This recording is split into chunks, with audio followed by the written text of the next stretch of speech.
3, 2, 1. Welcome back, folks, to the WP-Tonic interview show. It's episode 583. Yes, 583. And we've really got a special guest with us. He did some outreach to me. He seems a real cool guy from Canada. What more can you ask for, listeners and viewers? It's Matt Gillis, CEO of Clean.io. I just love the ULR.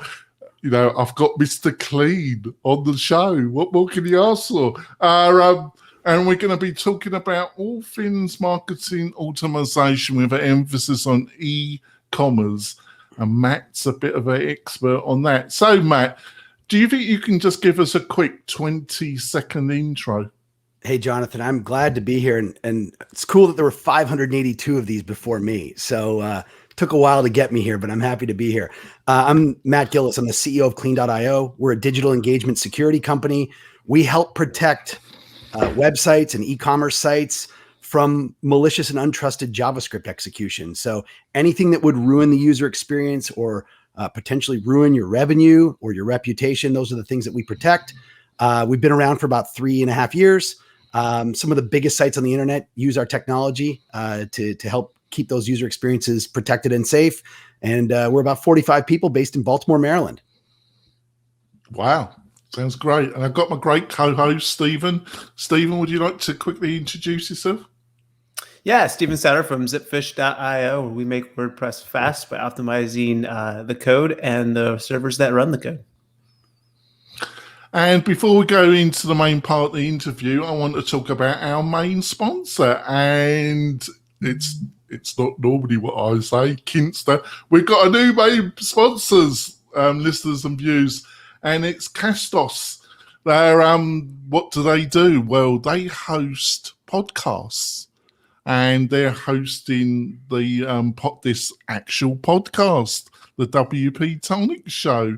And they host all the files. So if you're into podcasting, you're looking to start a podcast, then I would strongly advise you to look at that. It is a hard road to go down, but if you can keep at it, it's a very productive road to go down.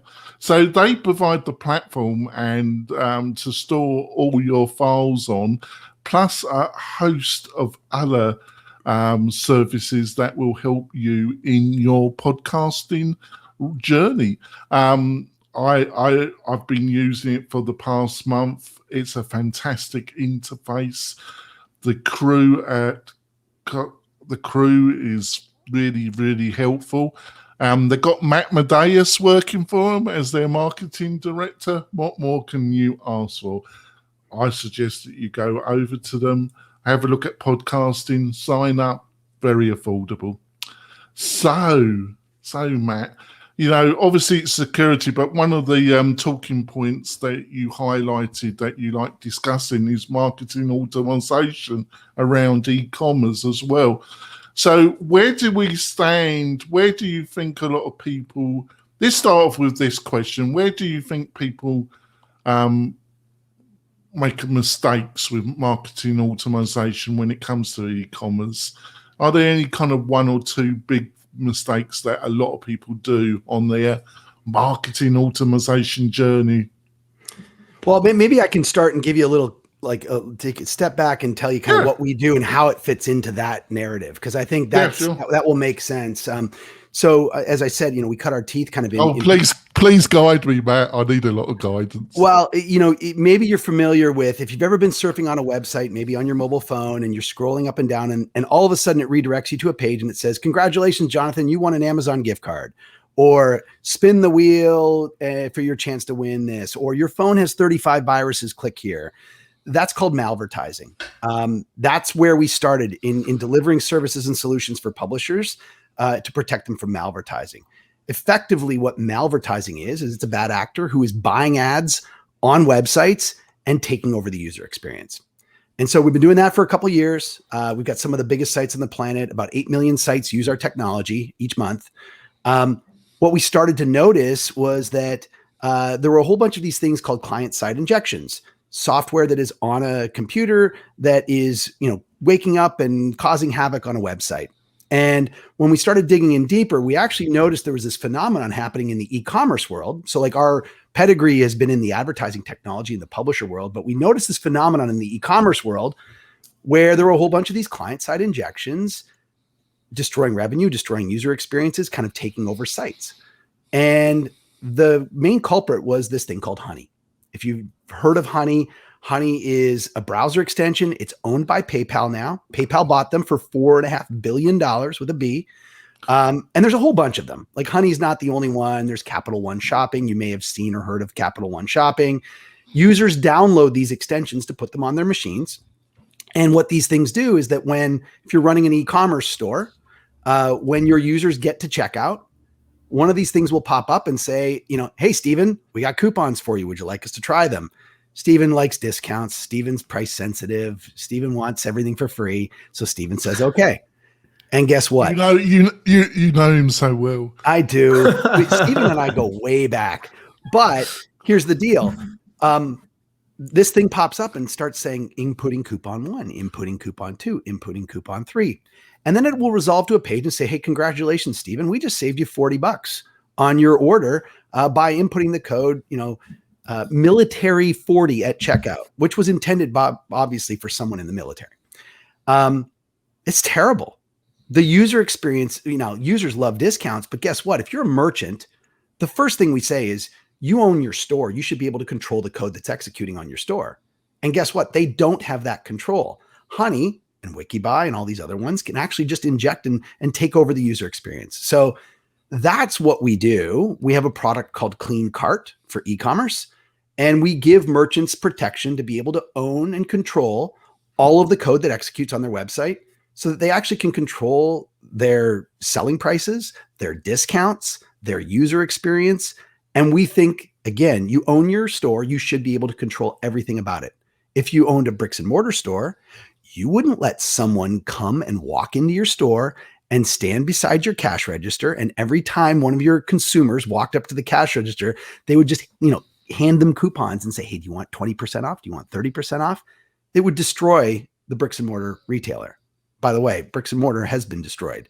Now we're trying to actually help, be that full stop for merchants to help them, basically get control. And so I think one of your questions was like marketing and optimization and all this sort of stuff. And what are the mistakes we see? I actually think there's a lack of knowledge of what's actually happening on your store. There's a lack of knowledge and attribution back to like who is really driving incremental sales, and specifically, if you think about Honey, what Honey does is it piles on the biggest coupon it can find. Well, let's just say you're a merchant that was, using podcasts and you had a code on podcasts. Well, if that was the biggest discount that Honey can find, it's now going to actually give you, garbage in, garbage out data that shows you that, hey, that podcast was really successful at driving sales when it truly wasn't. It was just an extension that actually picked up a coupon. So I can go on and on and on, but that's basically what we do. And we think that there's a big unmet need with the, merchant ecosystem to get control of their storefronts. Oh, thanks for that. You can tell that Matt's an experienced CEO, can't you, listeners and viewers? He's focused. You can tell. I'm going to put it over to my beloved co-host, Stephen. The Clean Cart technology is super interesting. Something that I want to dive in more and hear a little bit more about. But before we get there, getting back to your origins, the advertising, how much of it is a real concern that if I put ads on my site, it's going to start taking over and doing things that are malicious? If I have ads right now, is that something that is probably happening on my site, or is it something that it's only 10% of the people, but don't be one of those 10%? I think it's one of those things where, listen, it costs a lot of money to create content. It costs a lot of money to drive users to your website. And if your sole means of making money is through ads, God, you better make sure that you deliver a great user experience to those users. Yeah. And so what the real origins of this is through programmatic advertising. There's, so many great things about the free and open internet, right? It's allowed, open access, and, anybody can buy ads and you can target directly to end users. And there's so many great things about it. And then the bad part is this openness And anywhere where there's users and there's money, there's bad actors. And so, like it's just kind of welcomed bad actors. And guess what? These bad actors, they're actually performance advertisers. They are seeking to create an engagement with you as an end user and get you to do something that they'll get paid for. So in many cases, as I walked you through the like, congratulations, you won an Amazon gift card, or click here, you did this or you've got that. They're basically bounty driven initiatives that if they can get you to come to this page and fill out that form, they'll get paid and give their PII. If they can come to this page and do a survey completion, they'll get paid. If they can get you to go to this page and download a VPN app, they're going to get paid. And so their whole goal is to buy ads. And when every normal advertiser is hoping for a 0.5% click-through rate, these guys are so sophisticated. They've figured out how to buy really low value ads. And when they want to, redirect anybody 100% of the time, right? So like a 100% click-through rate if they want to, because they, through automation of their JavaScript, take you to that page and you can't get out of it. As a user, if it's ever happened to you or any of the folks that are listening, sometimes you hit the close button and guess what? The close button's disabled. Or you hit the back button doesn't work. Sometimes you actually have to like almost restart your phone altogether or your PC to get out of the experience. But, a lot of it is clickbaity. And so I would just say, back to your question of like, should you be concerned? Listen, I think you should. And if nothing else, what we do is we give everybody a 30-day free trial so that you'll get the CT scan to understand what's happening on your site. Do you have a problem? Most sites that are using ads, the way they make the most amount of money is through demand density, having as many people bidding on that inventory at one time. And usually density equals, somewhat of a reduction in quality, right? So like the more people you have bidding, you may have lesser quality. And that's how these guys are creeping in. So, we look at, we're almost like an insurance policy and we're proactive. We're not reactive. We stop it before it even happens. Yeah. Cool. Do you really only run into problems if you are running ads from like other like third-party sources other than, let's say, Google? Like a lot of people use Google, right? Like I put like Google's little snippet in, they run ads. Like I'm trusting Google knows what they're doing and filtering that stuff. Like, is that the case? Or is it when you get to like some of the more higher like ROI type stuff, right? There's all these companies that are advertising, hey, stick my little snippet on your site and you'll get, twice as much as what Google's giving you and stuff. Is that where you get into like the need to have that protection? Or is it always there? Like some things slip past Google too? I think things slip past everyone, right? And so everybody, I think I wouldn't say there's a lot of folks in the ecosystem that are like, Wild West and not trying to put up defenses for this thing. And obviously, if there's anybody that's probably the best funded to be able to protect against this stuff, it's Google, right? They can invest in this sort of stuff. I would say the other smaller folks probably don't have the same resources. And so I think, that's where, I think you'd probably see more activity. And then the other thing is, a lot of this sort of stuff kind of creeps its way in through these self-service platforms. So, like if in the old days when you had to, if I worked at, pick your tier 1 website and you worked at tier 1 agency, we would go out and have steak dinners and I would write you an insertion order and you would know exactly what the ads are that I'm going to be trying to deliver or you're going to be trying to deliver. And now, because it's programmatic, everything's on the fly, everything's in real time. So there really isn't, that capability beforehand to prevent it. And there used to be these things like pre-scanning, right? Where you would like make sure that the ad is what it says it is. And guess what? The bad actors got so smart that they would put code in that would detect if they're actually being pre-scanned. And if they are, deliver this payload. And if they aren't, then deliver this payload. So there's a whole bunch of sophistication, I think, where the bad actors, they've unfortunately out innovated most of the vendors in the ecosystem. Yeah. And I think like something to what you were saying is that if you would run like a service like yours, right, you're then taking some of that precaution on yourself. You're not just like letting third parties, like who knows what Google's doing, who knows what all these other advertising people are doing. But at least if you run something like clean.io on your website, like you're being proactive about it too. Listen, your users don't care about all of the long tail of people that you're working with to monetize your site. They care about your site. And so I look at it as like, if you go to a restaurant for a meal and you get food poisoning, the restaurant doesn't go, well, it's the guy that brought in the lettuce. He had bad lettuce. No, like you got to own the experience for your consumers at your restaurant. Same sort of thing. If you own a website and you're not being proactive about really putting up the defenses to deliver delightful user experiences, my point is kind of shame on you. Yeah, that's a really good perspective. I think that's a good place to have our break. We've had a good discussion with Matt Gillis, the CEO of Clean.io. We'll be back in a few moments, folks.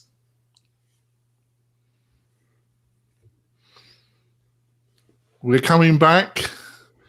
We've had a clean session. So clean. So clean. Before we go into the second part of the podcast, we got another sponsor. We got Converso sponsoring the show. They're a WordPress hosting provider. They aim at the agency market. If you're looking for a really modern hosting provider for your clients, if you're a freelancer, if you're an agency, they provide all the framework, they deal with all the technology. It's blazingly fast, really fantastic interface. Go and have a look at what they got to offer. I think you're going to be impressed. And thank them for the supporting the show. It's much appreciated. So you got all these. What about retargeting, Matt? A lot of these adverts are used in the retargeting area, aren't they?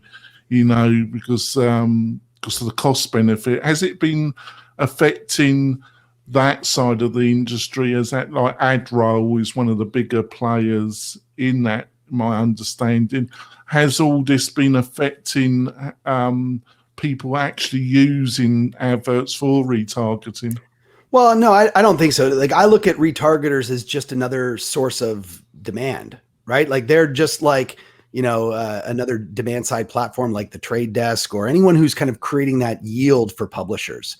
And so, AdRoll or Criteo or any of those sort of folks are all going to be competing at the same time as the rest of the demand for all of those placements to actually, put a retargeting ad instead of a brand ad or a app download ad, or you name it. I think where it does get messy is where some of these folks try to aggregate more demand to create bigger checks or bigger yield size or whatnot, and where they mix in other demand with their owned and operated demand. I think the supply path, in the complexity of the supply path, if you look at kind of that value chain of from the demand side platform, or the advertiser, to the demand side platform at the far end, and then at that end it's the end user, and it's usually the supply side platform, and then all the pieces in between.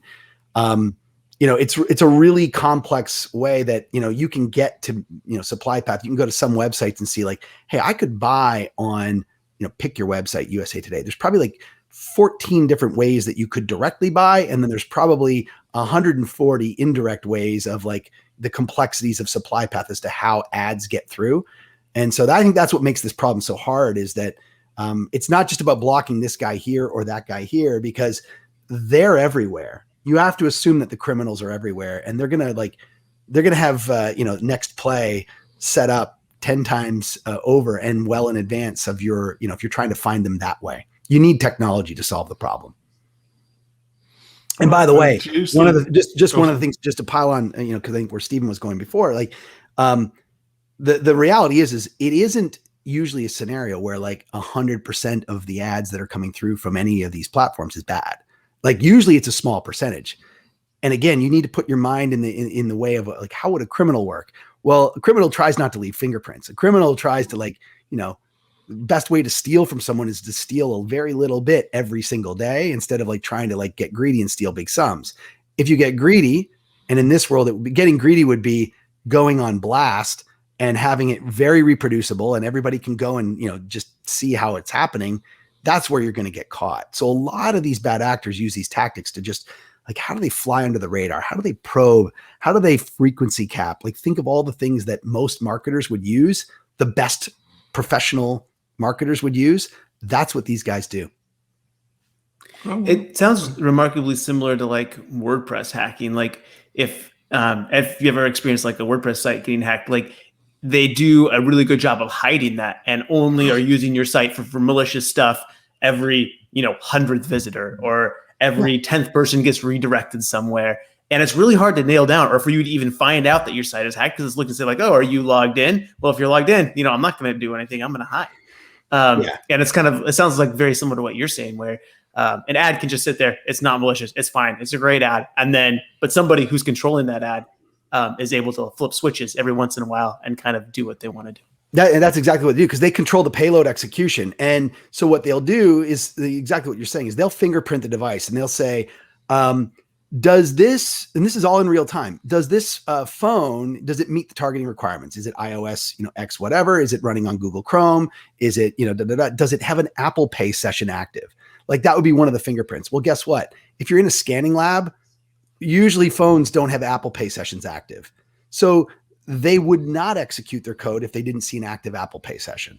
Like things like that of, I don't know, I guess it's the mind behind the criminal. Like what would you do if you were trying to not get caught? You would try and hide your tracks. And that's exactly what they do. And don't get greedy because you'll get caught. Huh. No, that's fascinating. And if you get caught, you get your supply pass shut off, right? So it's really hard to get these, these seats set up to be able to buy. And so what you also do is you probably mix in some other fudged campaigns like Nike or whomever to make it look like you're a real agency or something. So what does that look like then on your end when you block an ad? Like, is it just a gray box or what does the user see when like you stop a malicious attempt? The cool thing is we actually preserve the user experience. So unlike anyone else in the industry, we actually let the bad actors buy the ad because we always felt that unless you create that financial disincentive, right? We want to make it unprofitable for the bad actor. And so the bad actor, we actually let him buy the ad. Everybody else kind of blocks him before he buys because they're matching them up against a block list and saying, hey, we don't want that guy.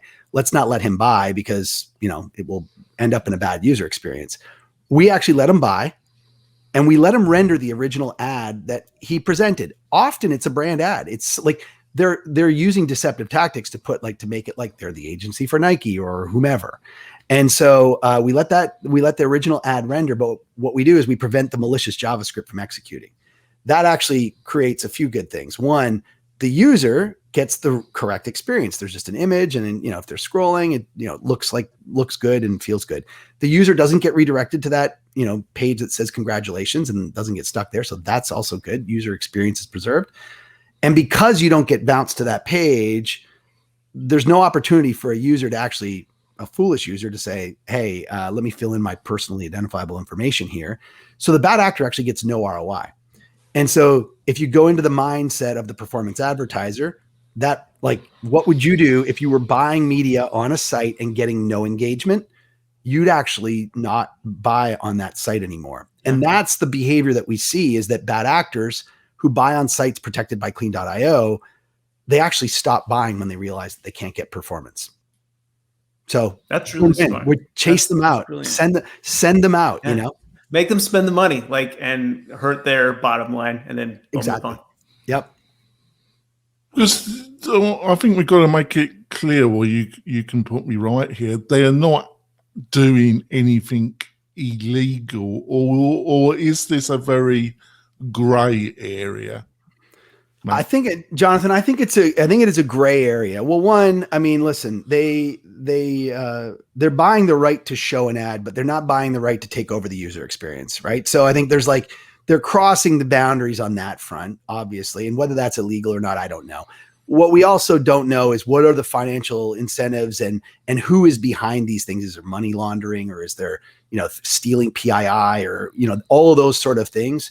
We know that most of the the reason for these folks operating is economics and, profit motive driven.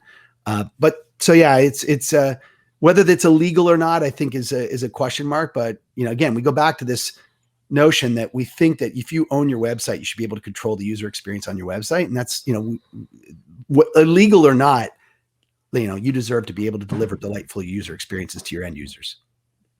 And does this really only apply to the US or North American market? I know Europe has some very stringent data protection laws, and I know Canada has recently introduced and is increasing its own legislation. So does this only really now affect the US market, or is it still affect Europe and Canada? Oh, it's a global phenomenon. Listen, we see these attacks happen in every country around the world. No one's immune to it. It's profit driven for the most part, right? So these folks are trying to get, these offers that they're trying to, repurpose into this mechanism to make money. An example would be like, sometimes I get it where, on my phone, it'll say, hey, Comcast customer, please, take this survey. We just have 9 questions we want to ask you. And they're targeting me because somewhere Comcast is paying someone to get user survey completions. And so what they've done is they've repurposed that, and they're getting an email address at the end of it. So like that's probably how they trigger and get paid. But guess what? They're targeting me on my home Wi-Fi. They know I'm a Comcast user. So, maybe good for them for like getting creative as to how to get engagements and get people to want to complete surveys. And if you think about it, what they're doing is they're buying 1,000 ads probably for 20 cents because it's a 20 cent CPM, right? So it's 20 cents to buy 1,000 ads. A normal advertiser, like I said, would get a 0.5% click-through rate. But these guys, when they want, they can get 100% click-through rate. So you can actually get your message in front of 1,000 people if you want for 20 cents. If you just get one of those people to complete the survey, by the way, my mom probably would fall for this sort of thing, or, who knows, but, get one to complete, you probably get paid $5, $10. That's pretty good ROI. So it's almost an arbitrage game for these guys. Like if you could get 5 people to complete, if you can up the level of your creative and make it really engaging and enticing, it actually, I think it becomes a very robust business. In some ways, it sounds like the people that are, and still probably are, I think it's got a bit harder, spam emailing. They're the kind of the same people that probably do this. It's the same 100%. crowd, is it? Anyway, listen, I'm showing my age. I'm a Hotmail user still, unfortunately. But yeah, the inbox is full of junk, and it's filled with the ads that are like fake Netflix ads that you need to come in and re-input your credit card information. And so it's clickbaity stuff and, domain misrepresentation and, masking and all that sort of stuff. So it's the underbelly of the internet. Free and open internet is awesome. But again, where there's users and where there's money, there are criminals. Right. I think we're going to wrap up the podcast part of the show. So, Matt, how can people find out more about you and what you're up to? Well, if you're an e-commerce merchant, I would say, come to our website. Clean.io is where you'll find us. Or you can go to a URL that we've created called blockcouponextensions.com. So that's very straightforward. That will get you to all the information. Generally, we're very focused on e-com right now to get that ecosystem flying because they need the protection. We're seeing, just merchants losing a ton of money to these discount extensions, driving average order volume down or order value down. So I would say, come find us on there. If you want to send me an email, matt@clean.io, or find me on LinkedIn, anything we can do to help on either the ads side or the e-commerce side, just let us know. And Stephen, how can people find out more about you and your company? Yeah, head over to zipfish.io, run a speed test, see how much faster we can make your website. And Stephen and his team had helped us on the WP-Tonic site. They turned it into a slightly sluggish beast into a speed machine. So I can't praise Stephen or his company more. So if you're looking for speed, go over there. And before we wrap up the podcast, I want to tell you about a free webinar that I'm doing with Uncle Spencer Forum. He's on our regular panelists on our round table show, and we're going to be talking about all things funnels, how to build a modern funnel on WordPress, how to build a modern shopping cart environment on WordPress. We're going to be showing you all the latest methods on this free webinar, and that's on the Friday the 9th of April. at 10:30 a.m. Pacific Standard Time. All you have to do is go to the WP-Tonic website.